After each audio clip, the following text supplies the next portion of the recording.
Ok, donc dans cette vidéo-là, on va venir faire un perçage. Donc on va venir percer les trous qui sont ici. Pour faire ça, on va aller sélectionner l'outil forêt ici dans l'onglet perçage et on va sélectionner un outil de perçage dans notre bibliothèque. On a ceux-là pour l'instant. Donc on va prendre un forêt 1.8. La raison pour laquelle on prend du 1.8, c'est qu'on utilise de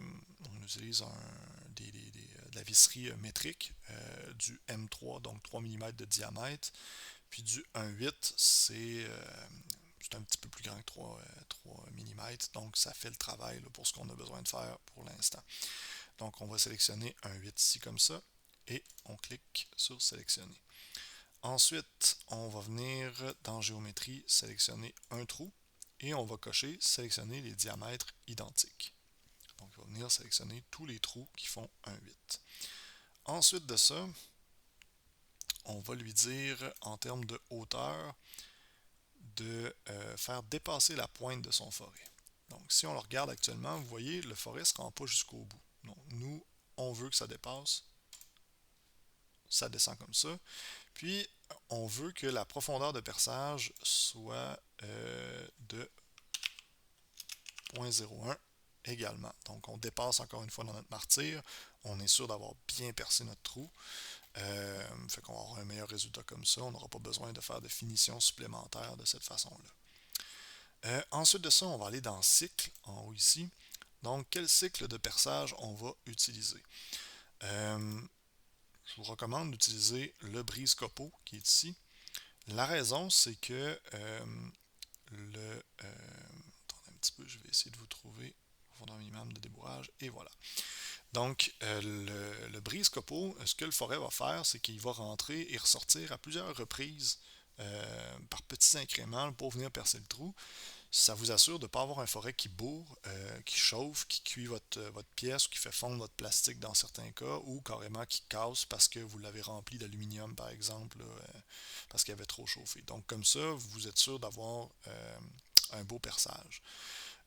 L'autre chose que ça permet de faire, c'est de limiter la déviation de votre forêt. Dans ce cas-ci, on n'a pas pointé nos trous avant de les percer. Dans du bois, je vous dirais, c'est pas vraiment nécessaire. Mais quand même, un forêt qui est relativement long pourrait dévier au moment là, du perçage. Parce que dans le cas de 1.8, notre forêt est quand même assez long, donc ça se peut qu'il torde un petit peu puis qu'il fasse un trou qui soit pas tout à fait droit. Donc en utilisant un brise-copeaux comme ça, on limite un peu cette déviation-là. Donc, dans notre cas, ça n'a pas vraiment d'importance. On pourrait repercer nos trous au besoin là, si la déviation était trop importante et que ça ne correspondait pas à notre modélisation. Mais bon, c'est peu probable que ça arrive. Donc, on clique sur OK et on va regarder de quoi ça a l'air. Donc, vous voyez, notre forêt se déplace au-dessus de notre pièce. Ça, c'est bon. Et il va venir faire son perçage. Il nous laisse une petite surépaisseur, mais ça devrait là, pas nous empêcher de faire passer nos vis dans les trous. On va aller regarder de quoi ça a l'air maintenant, un passage en brise-copeaux. Et on va cacher notre esquisse de notre opération précédente. Comme ça, on ne l'aura pas dans les jambes. Donc, on regarde ça. Et je me rends compte qu'on a peut-être une petite erreur de modélisation qui n'a pas été enregistrée. On va aller voir quelque chose. Donc ça ici, normalement, on devrait avoir de quoi là, qui est plus beau que ça. On va aller cliquer ici. Je pense que la surépaisseur est encore cochée. Ouais, on avait encore une surépaisseur de cocher. Donc ça sert entre autres à ça, de vérifier ses parcours d'outils. On va tout régénérer. Oui. Et ça devrait être mieux comme ça.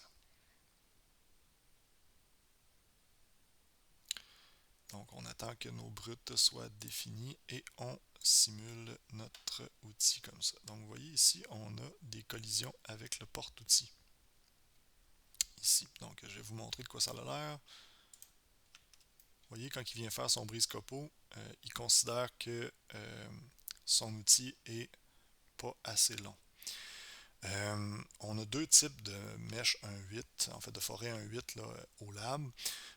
On en a qui viennent d'un fournisseur, là, c'est des petits forêts courts comme ça qui sont super rigides, vraiment intéressants pour faire des trous là, sans avoir à faire de pointage. Et on a aussi des forêts Mastercraft qui font le travail sans valoir grand-chose. Dans le cas d'un trou de passage, c'est correct. Si vous voulez faire des trous de précision, n'utilisez pas les forêts Mastercraft. Ils sont juste vraiment pas droits, en fait, quand on les regarde de proche. Pour un trou de passage, par contre, c'est fantastique parce que ça nous permet de percer des diamètres qui sont un petit peu plus grands que ce qu'on a que le diamètre réel du forêt, justement parce qu'ils sont pas droits. Donc, pour venir représenter notre forêt Mastercraft ici, on va aller modifier notre outil. Et on va cliquer sur sélectionner ici. Et dans le document ici, on est supposé avoir, dans notre posage, on est supposé avoir un forêt ici et on va le modifier. On va aller dans notre corps d'outils comme ça, dans le coupant, et on va lui dire que sa longueur totale, en fait, est plus longue de 1 pouce et que la longueur sous le porte d'outils est plus longue d'1 pouce également. Donc, si on accepte ça, on se retrouve avec quelque chose qui ressemble à ça ici. Ensuite de ça, la longueur de dent ici, on va l'augmenter elle aussi de 1 pouce. Et la longueur d'épaulement à partir de la base, on va également l'augmenter de 1 pouce. Normalement, on devrait se retrouver avec quelque chose qui ressemble à ça comme ça. Donc, ça représente à peu près notre forêt là, Mastercraft pour faire nos trous avec un peu plus de dégagement. On clique sur accepter et sélectionner. Et là, si on clique sur OK, on devrait régénérer notre parcours d'outils, aller dans simuler et nos erreurs vont avoir disparu. Donc, les forêts Mastercraft ne sont pas encore là, dans la liste des outils. Ultimement, on va en acheter là, des un peu mieux là, pour ce genre d'opération-là. Question que vous puissiez faire des trous un peu plus précis. Pour l'instant, on les modifie manuellement. Je vous dirais que ce ne sera pas toujours comme ça.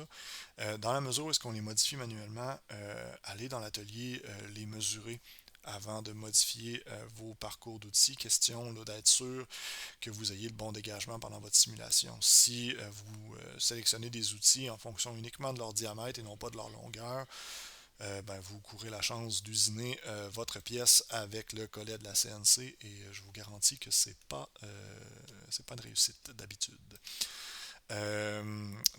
Ça, ça ressemble à ça. On va le regarder puis on va se retrouver dans la prochaine vidéo pour notre dernière opération de surfaçage là, avec notre outil à bout sphérique. À tout de suite.